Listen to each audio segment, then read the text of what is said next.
नमस्कार दोस्तों, I hope आप लोग बहुत अच्छे होंगे। दोस्तों, प्रकृति ने हमें एक अनमोल तोहफा दिया है और उस तोहफे को बचा करके रखना, संजो करके रखना, ये हमारा धर्म ही नहीं, हमारा फर्ज भी है। तो आज मैं आप लोगों के सामने आई हूँ। वात पित्त कफ जो है ये हमारे शरीर की प्रकृति होती है, इसको किस तरह से हम समझें, बहुत आसान शब्दों में आपको समझाने की कोशिश करूंगी। मैंने डॉक्टर पंकज जी से बात की, मैं इस पर थोड़ा रिसर्च कर रही थी और डॉक्टर पंकज जी से बात किया तो मुझे काफ़ी कुछ जानकारी मिली और मैं चाहती हूँ कि वो सारी जानकारियाँ मैं आप तक पहुँचाऊँ। तो बहुत सरल शब्दों में समझाने की कोशिश करूंगी मैं।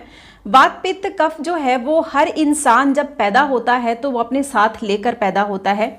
वो हमारे शरीर का एक मैकेनिज्म है जो हमारे बॉडी को ठीक तरीके से चलाने में कार्य करता है, पूरी ज़िंदगी हमारे साथ रहता है।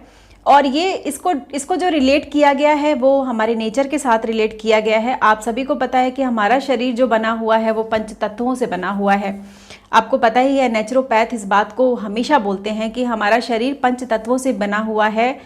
आयुर्वेद में भी यही कहा गया है। आयुर्वेद में इन पंच तत्वों को जो कनेक्ट किया गया है वो वात पित्त और कफ के साथ किया गया है।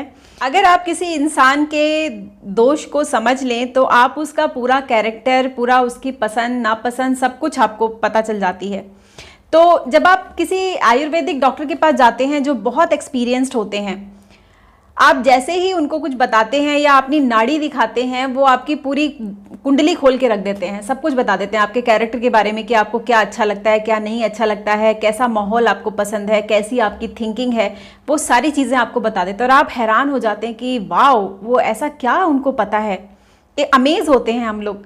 तो ये हमारा वात पित्त और कफ ही है जिसके बारे में वो जानते हैं। जब वो आपसे प्रश्न करना शुरू करते हैं, आपसे बातें करते हैं और आपकी नाड़ी जब वो देखते हैं तो उनको वहाँ पता लग जाता है कि इनके शरीर में क्या बढ़ा हुआ है, वात बढ़ा हुआ है, पित्त बढ़ा हुआ है, कफ बढ़ा हुआ है, उससे उनको पता लग जाता है। ये जो बीट होती है, हमारी नाड़ी की जो बीट होती है, ये चेंज होती है, तो उससे उनको पता चल जाता है। अभी हम नाड़ी के ऊपर बात नहीं कर रहे हैं, तो मैं बात कर रही हूँ वात पित्त और कफ के बारे में। आज मैं आपको पूरा समझाऊंगी, जितना मुझे समझ में आया उतना तो मैं आपको समझा ही दूंगी।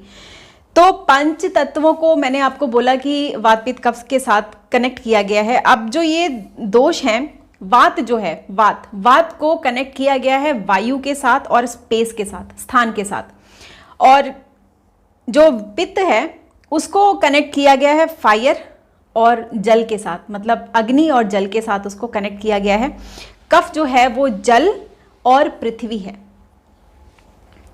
तो ये जो भी लोग इस कैटेगरी में फॉल होते हैं उनका कैरेक्टर जो है वो पता लग जाता है। आज हम कैरेक्टर की बात नहीं करेंगे क्योंकि ये बहुत बड़ा साइंस है, इसको समझने में बहुत टाइम लगेगा, तो मैं इतना डीप नहीं जाना चाहती हूँ। मैं बहुत सिंपल शब्दों में सिर्फ आपको वात पित्त कफ समझा दूंगी और जो तासीर होती है वो तासीर आपको मैं बता दूंगी आज।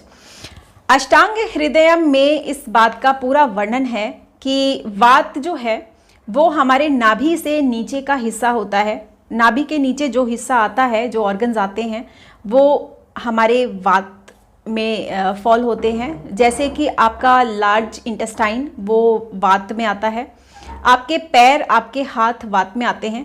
ये क्यों आते हैं वो भी मैं बता देती हूँ। वात को हमने कनेक्ट किया है वायु से और स्थान से। तो वायु जो होती है उसका काम क्या होता है? बहते रहना, चलते रहना, प्रेशर देना। आप जब चलते हैं तो आपको पैरों से प्रेशर देना पड़ता है, वो भी वात में आता है। आप कुछ करते हैं तो आपको हाथों का इस्तेमाल करना पड़ता है, वो भी वात में आता है। आपको पता नहीं है लेकिन मैं आपको बता दूं कि आपका जो हार्ट है वो भी वात में ही आता है, क्योंकि उसका काम है पूरे बॉडी में ब्लड को सर्कुलेट करना, इसलिए वो वात में फॉल होता है। दूसरा जो होता है वो नाभि से ऊपर का हिस्सा और छाती से नीचे का हिस्सा जो है वो पित्त में आता है। अब पित्त जो है वो कहाँ बनता है? पित्त को फायर के साथ कनेक्ट किया गया है। फायर का काम होता है पकाना। जब आप कुछ खाते हैं तो उसको पकाने का काम आपका पित्त करता है और उसका जो मास्टर की है, जहाँ से वो बन के आता है, जो उसकी फैक्ट्री है, वो है आपका लीवर और आपका पैनक्रियास। पैनक्रियास से भी कुछ ऐसे सेक्रेशन होते हैं जो आपके खाने को पचाने में आपकी मदद करते हैं। और बाइल जो है वो आपके लीवर से आता है, आपको पता ही है। तो ये चीज़ें जो हैं, ये जो दो ऑर्गन्स हैं, ये बहुत सपोर्टिंग ऑर्गन्स हैं हमारे खाने को पचाने में और न्यूट्रिशंस को पूरी बॉडी में एब्जॉर्ब करने में ये मदद करते हैं। उसके बाद आता है आपका ऊपर का हिस्सा, छाती से ऊपर का जितना भी हिस्सा है सर तक का, वो सारा कफ में आता है। तो जिन लोगों का कफ अगर कभी बढ़ता है तो उनको, आपको पता है, लंग्स की प्रॉब्लम होती हैं, लंग्स जो है वो कफ में है, ब्रेन की प्रॉब्लम होती हैं। तो ये सारी चीज़ें, जिनका कफ अगर सूख जाता है तो उनको ब्रेन से रिलेटेड काफ़ी प्रॉब्लम, मतलब ये कफ का हिस्सा है, इसमें कफ बैलेंस होना चाहिए। तो अब आपको पता चल गया कि हमारे शरीर में वात कहाँ पर है, पित्त कहाँ पर है और कफ कहाँ पर है। वात आपकी नाभि से नीचे, नाभि से ऊपर, छाती से नीचे आपका पित्त है, उसके ऊपर आपका कफ है। अब भगवान ने ये हमको बना के दे दिया है और बहुत ही सही अमाउंट में बैलेंस करके दिया है, ताकि आपका शरीर जो है वो सही और सुचारू ढंग से काम कर सके। जब बच्चा पैदा होता है तो वो बिल्कुल सही होता है, लेकिन जब हम अपना खाना पीना शुरू करते हैं, बाहर के वातावरण में जब हम घुलते मिलते हैं और गलत चीज़ें, आपको पता है अभी किस तरह का माहौल है बाहर, हर जगह गलत वातावरण है। जो वातावरण प्रकृति ने हमको दिया था, हम उससे बिल्कुल दूर हैं। तो हम जिस वातावरण में रहते हैं उससे हमारा जो वात पित्त कफ है वो बिगड़ने लगता है, और जब ये बिगड़ता है तभी आपको प्रॉब्लम होती है। या तो ये कम हो जाएगा या ये बढ़ जाएगा, तब आपको दिक्कत आनी शुरू हो जाती है।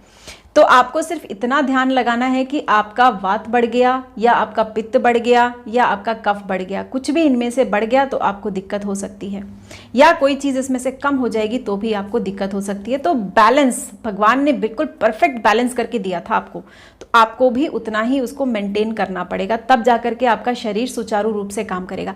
अब आता है तासीर। तासीर कौन सी चिड़िया का नाम है? डॉक्टर पंकज जी तासीर पे काम करते हैं। वात पित्त कफ तो समझ में आ गया, वात पित्त कफ अगर बढ़ गया तो उसको कम करने के हम जो है वो फ्रूट सब्जियां खाना शुरू कर देते हैं, लेकिन तासीर जो है वो आपके वात पित्त कफ के साथ ही कनेक्टेड है। अब जब मान लीजिए एग्जाम्पल के तौर पे आपका कफ जो है वो बढ़ गया, तो अगर आपका कफ बढ़ गया है तो आपका अंदर किस तरह का माहौल है, आपके शरीर के अंदर का जो एटमॉस्फेयर है, जो टेम्परेचर है, वो किस तरह का क्रिएट हुआ है, उससे जो है वो पता चलेगा कि आपकी शरीर की तासीर कैसी है। मान लीजिए कि आपने ठंडी तासीर की, प्रकृति ने आपको 2 तासीर के सब्जियां फल दिए हुए हैं, आपने ठंडी तासीर की सब्जियां फल लेकर के खूब खाया और उसके बाद आपको प्रॉब्लम शुरू हो गई, आपके पैर जो हैं वो एकदम ठंडे पड़ने शुरू हो गए, आपको ठंड लगने लगी और आपका बॉडी जो है वो ठीक से काम करने नहीं मतलब आपको प्रॉब्लम होने लगी।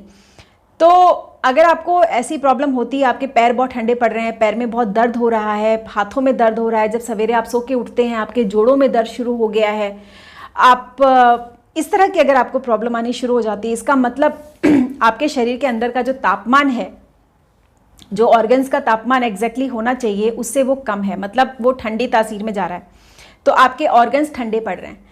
उस वक्त आपको अपने शरीर को गर्म रखना है, गर्म चीज़ें खानी शुरू कर देनी है, ताकि आपका जो तापमान है, आपको सिर्फ इतना ख्याल रखना है कि जो आपके ऑर्गन्स का तापमान है ना वो बैलेंस रहना चाहिए, वो ना ज़्यादा ठंडा ना ज़्यादा गर्म, जो उसका एग्जैक्ट टेम्परेचर है उसी में आपको उसको रखना है, तभी वो सही ढंग से काम करेगा।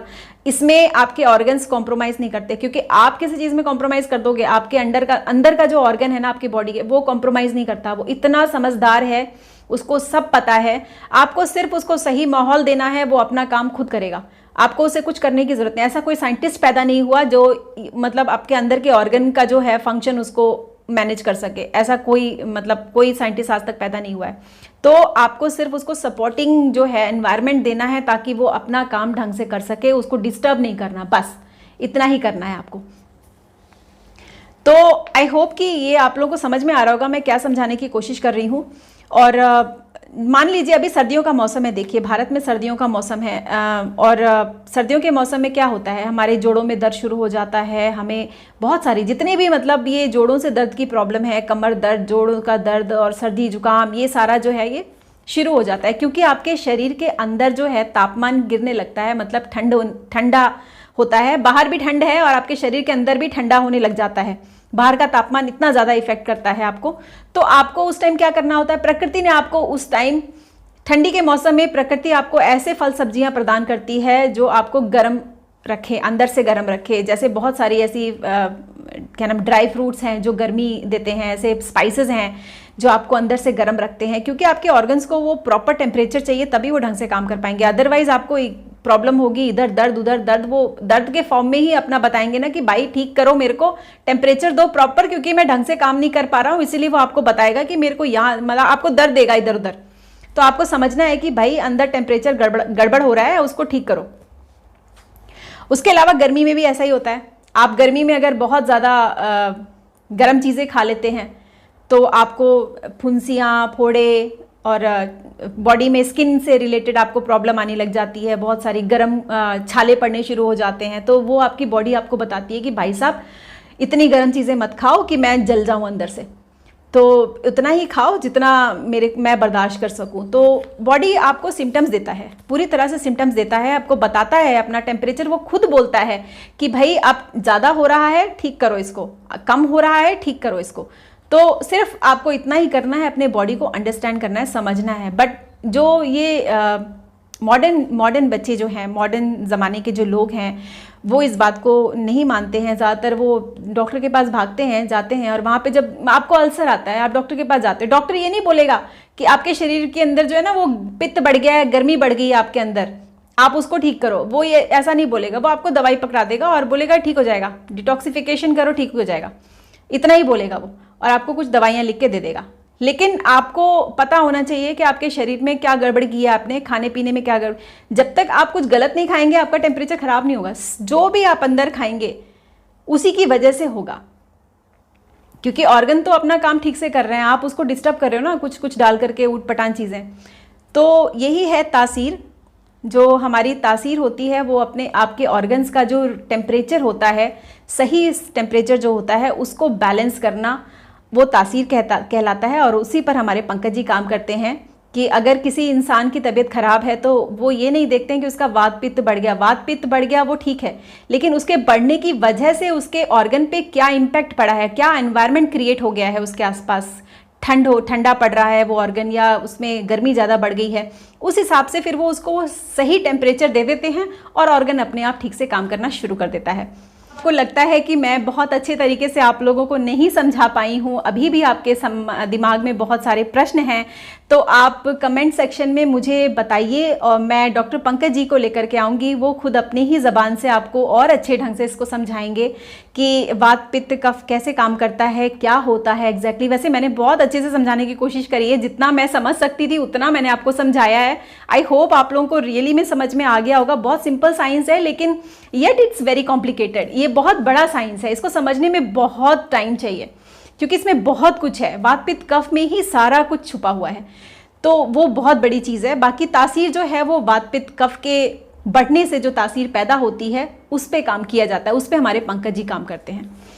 तो दोस्तों आज के लिए मैं इतना ही रखती हूँ। कोई भी क्वेश्चन होगा तो प्लीज़ आप लोग कमेंट बॉक्स में बताइएगा, ताकि मैं उसका सल्यूशन कर सकूँ और डॉक्टर पंकज जी को लेकर के आऊँ। और आपके सारे प्रश्न जो हैं, बहुत जल्दी मैं एक क्वेश्चन आंसर राउंड रखूँगी जिसमें आपके जितने भी सवाल होंगे उन सबके जवाब डॉक्टर पंकज जी खुद देंगे। तो आज के लिए दोस्तों इतना ही था। मिलती हूँ नेक्स्ट वीडियो में। आप सब लोग अपना ख्याल रखिएगा। Take care, love you all and good bye.